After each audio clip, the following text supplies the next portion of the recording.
This happened to a woman in her 30s. I went under hypnosis and remembered a murder. I was in my mid-30s when I decided to try hypnosis to help with some stress and anxiety issues I was having. I found a well-rated hypnotist in my area who had an office in his home. It was a bit strange, but I was desperate, so I went for it. He was very nice and made me feel comfortable. We talked about how I was feeling and what I wanted to improve before moving forward. Then he started the session. I don't remember much of what he said, just that he kept telling me to relax and go deeper into my subconscious. Then he told me to imagine a staircase. I don't know if it was in my mind or out loud. He told me to walk up the stairs one step at a time. Each step got higher and higher until I reached a platform. At the top of the stairs, he told me there was something there that belonged to me, and I needed to retrieve it. I felt a bit confused, but trusted the process and started walking up the stairs. As I got higher and higher, I could hear whispering. The voices were getting louder and more clear as I neared the top of the stairs. By the time I reached the platform, I could see a box and hear the voices clearly. They were saying, "Don't open the box." I asked the hypnotist what was going on, and he replied, "Whatever is in that box belongs to you. You have buried this deep within your subconscious to protect yourself. Now I want you to bring it back." Confused but wanting to get to the bottom of this, I reached for the box. The voices started to panic and scream, "No, don't open it. Don't bring it back. You can't do this." I ignored them and opened the box. As I did, blinding white light filled my vision and I heard a loud thud. That was the last thing I remember. When I came to, I was lying on the floor. The hypnotist was kneeling beside me, asking if I was okay. I sat up and told him I didn't feel right. I stood up and walked outside. I was in a panic. My heart was racing and I couldn't catch my breath. I called my husband and told him to come get me. On the drive home, I tried to collect myself. Then I started to cry. My husband, being the wonderful man that he is, just held me and let me cry it out.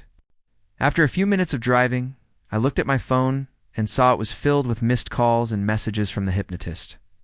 I didn't feel up to talking at the moment, so I left them. At home, I told my husband about the session and what happened. Of course, he was concerned, but also confused. I hadn't mentioned anything about the box or the voices when I scheduled the session. I didn't know what was in it, or why I had buried it in my subconscious. I contacted the hypnotist the next day. I told him what happened, and he said it was normal, and that whatever was in the box would reveal itself in time. I wasn't convinced, but figured he was the expert, not me. A week later, I woke up in the middle of the night from a nightmare.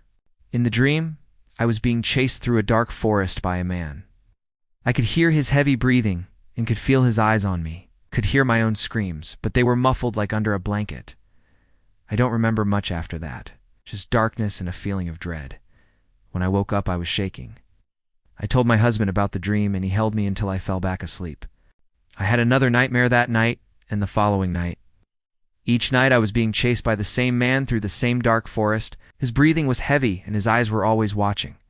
My husband suggested I talk to someone about these dreams as they were clearly disturbing me. I agreed and contacted the hypnotist again. When I told him about the nightmares, he told me to think about the box. I did as he suggested and thought about the box for my session. I imagined myself going up the stairs, hearing the voices and opening the box. I imagined the blinding light and the sound of the thud. Suddenly everything came rushing back. I remembered the whole event vividly. I remembered the man in the box and the reason I had buried it in my subconscious. I remembered the murder. The memories came flooding back because of the hypnosis. The hypnotist helped me access my buried memories and bring them back to the surface. I was able to recall the entire event, including the face of the victim. I contacted the police and told them what I remembered. They were able to use my memories to reopen the case. Because of my cooperation, they were able to apprehend the killer. It's been a year since that day. I am still haunted by what I saw and went through, but I am glad that the killer is off the streets. I will never forget the trauma I experienced, but I am grateful to the hypnotist for helping me find peace.